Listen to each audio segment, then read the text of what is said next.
Hello and welcome to the Gab and Jules show. I'm still here in London on my own because Gab is in the US covering the Club World Cup, of course. So we have a bit of a split show again between two different locations. However, there's still a lot of things going on. We will talk a lot about the Club World Cup, obviously, and we will even start with the Inter Milan River Plate game.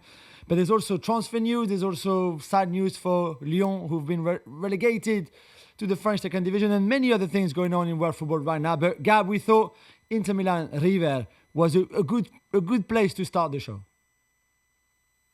I think so. I stayed up late last night. I watched it with our colleague Alex Kirkland here in Philadelphia. He's here obviously because Real Madrid are on their way in. In fact, it's crawling with Madridistas.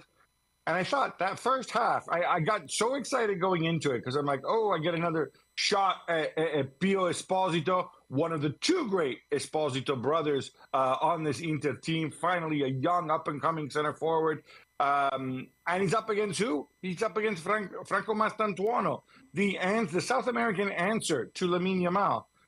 And Jules, that first half was a really, really harsh watch. I think it was one shot on target between the two teams.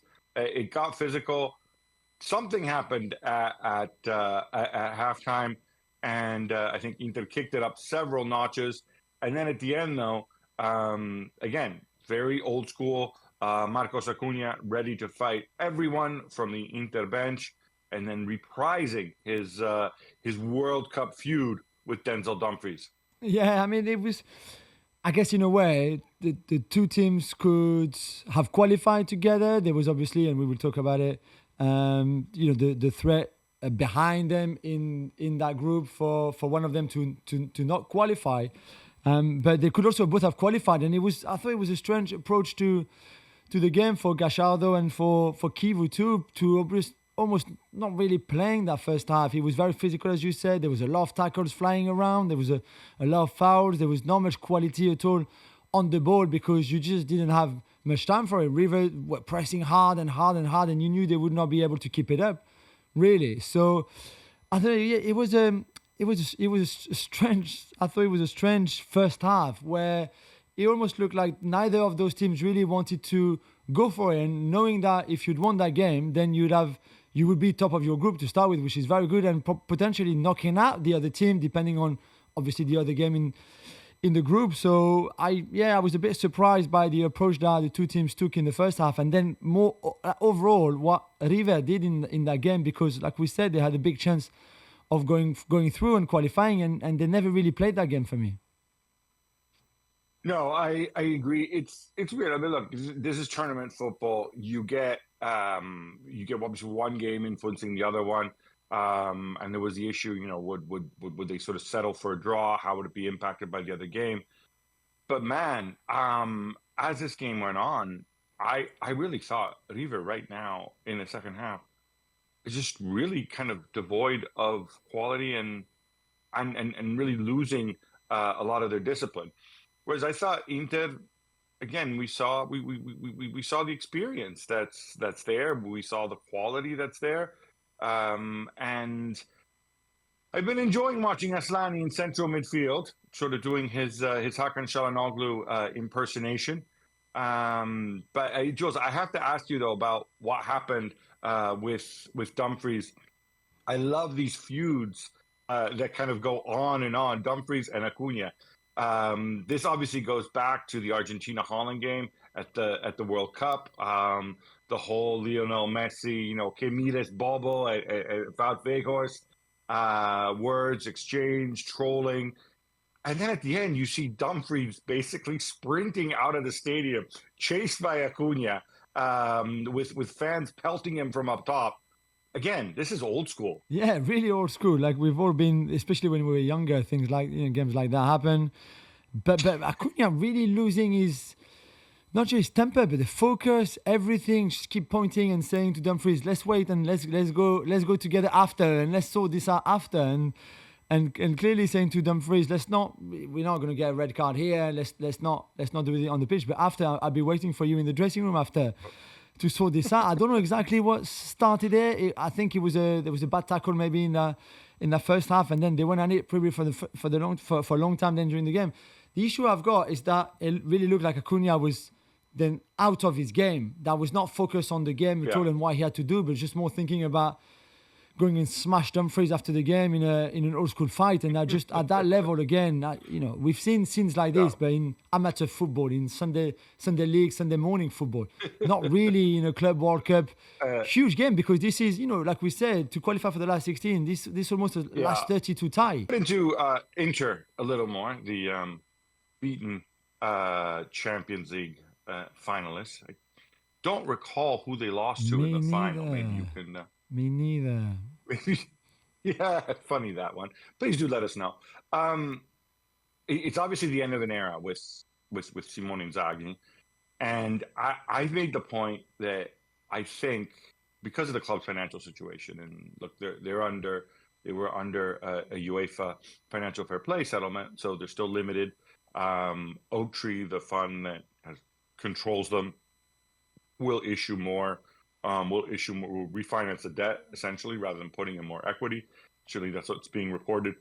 So they went on the cheap with Christian Kivu. How do you see this? I think to me this necessarily means like a transition towards more. I don't just want to say belt tightening, but like maybe more belief in kids as well. Kivu spent a long time in the Inter Academy. How do you see that transition going? Can it work? Because, all right, writ large, it's kind of what Paris Saint-Germain did in some ways, right? I mean, there's a little parallel there where when you move from the older players who make a lot of money, who've been there, done that, to younger ones. But have they moved really? Because I watched them last night, and I've watched the 3 games in the group stage, and I see very similar things to the Inzaghi team. And then, okay, there's no Thuram and Çalhanoğlu because they're not fit. But if they were fit, really, I think they would play. They're still better than Aslani and better than Esposito. As much as we like them both, it's still the case. So you go back to the team that pretty much lost that Champions League final with no new signings, no departures, same system, same ideas, right? Pretty much. Dumfries, Di Marco, Bastoni, you back 3 is the same. Your midfield 3 is the same. I was more projecting forward. Obviously, not right now, although obviously they did add Sucic and Luis Enrique and the Esposito brothers, who were already Inter players but were out on loan. But I think that seems to be the direction of travel. I mean, Mkhitaryan will be gone, I think, after the Club World Cup. I don't think Jan Sommer is going to stick around more than one more season. You're going to start to phase him out. Acerbi will start to be phased out. De Vrij will start to be phased out. I think the big Çalhanoğlu as well. I mean, when he comes back, I think he will stick around. But I think it's something that the club feel that they have to need to do because certainly from. Sorry, go ahead. No, I was just going to say, yeah, you're right. But because now we are in it, and those new signings haven't come. The players phased out haven't been phased out yet. It's still very much like we said, because there was not enough time probably before this Club World Cup started to do it. It will come later. But for now, I see Kivu. I'm not sure he's good enough anyway. And I understand the reasons why they got him and why it's him on the bench right now. I'm struggling to see really him being good enough to take this team forward, even with youngsters. And as long as they haven't made or started that rebuilding of the squad with younger players, and let's see who they sell or who goes and who arrives, then I think it's slightly difficult to project forward. But you're right. I think this is the right thing to do. It's the right time to do it as well. It's not going to be easy, and it might be painful, because look at them. They almost didn't qualify for the last 16, having with their kind of strongest old school team from Inzaghi too. So it's I think it's a very challenging time at the club. Yeah, the good news is obviously they're going to have the Champions League final money to invest. I thought Sucic, I think he's a great player, and I think he can contribute. Obviously, helping to set up the goal there last night. A word on Martinez Cuarta's sending off. I felt a little bad for him. It seemed to me like he had no idea. He just didn't see the player coming. Yeah. And then he reacts instinctively, right? Yeah, definitely. But again, I think because in your mindset, it was all about this battle and being physical and don't let them do anything, and Yeah. which is what Boca. It seems like for all the good of Brazilian teams in this tournament so far, the Argentines have been playing. Boca have been like that too, and we saw where that led them. River, for all the talent of Mastantuono and maybe one or two others, again, we're built on that. And I just don't think it's good enough to a certain, maybe in Argentina, maybe in the Libertadores. But in this tournament, for example, I just don't think this is good enough. I don't think you can, go on and build everything on being more physical than the opposition and be quite brutal. So I was disappointed. And I think that red card for me, just this it was the consequence of having that mindset in the game. Yeah, I think River have been disappointing.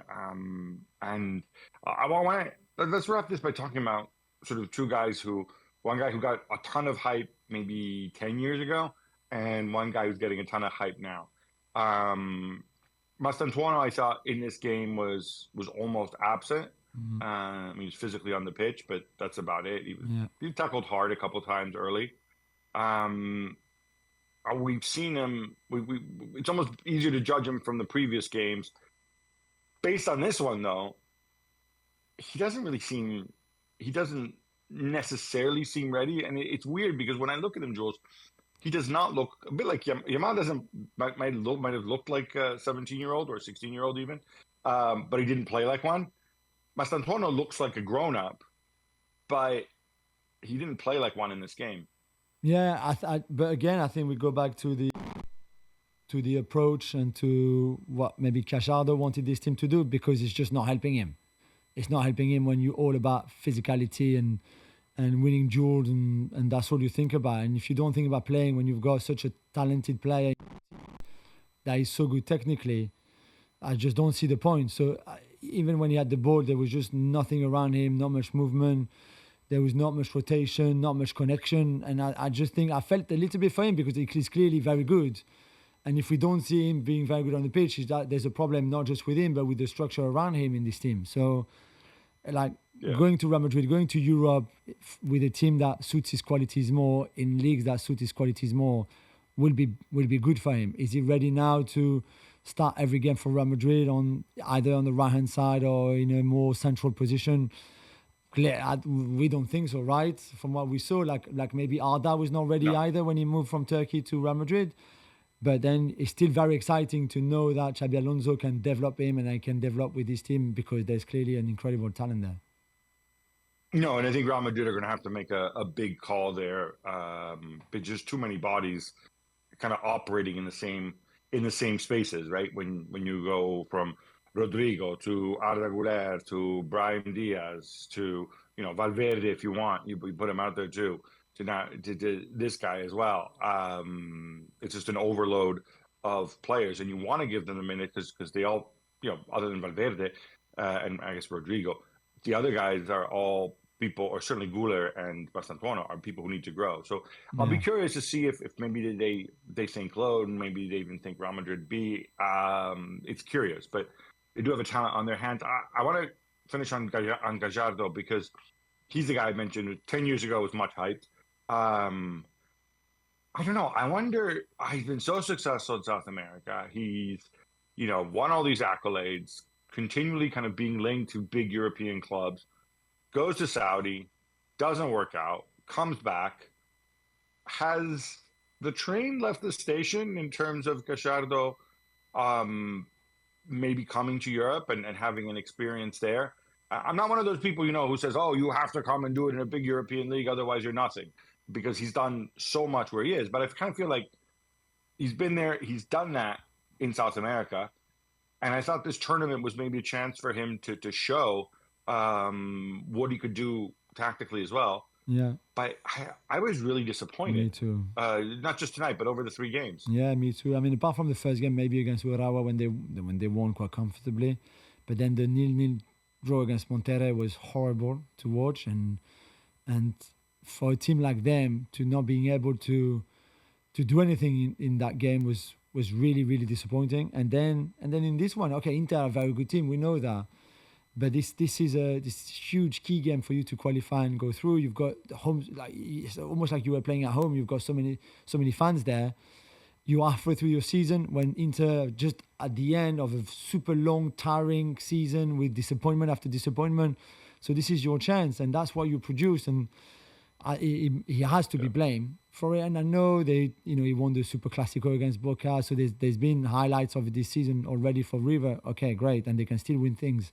No problem. But in this tournament, which was clearly one of their objectives as well, certainly at least going through to the last 16. Maybe after that, then things would have been too difficult, but going through to the last 16. And they can't do that when they play a Japanese team and a Mexican team outside of Inter Milan. I think it's super, super disappointing. For me, it's a huge failure from them.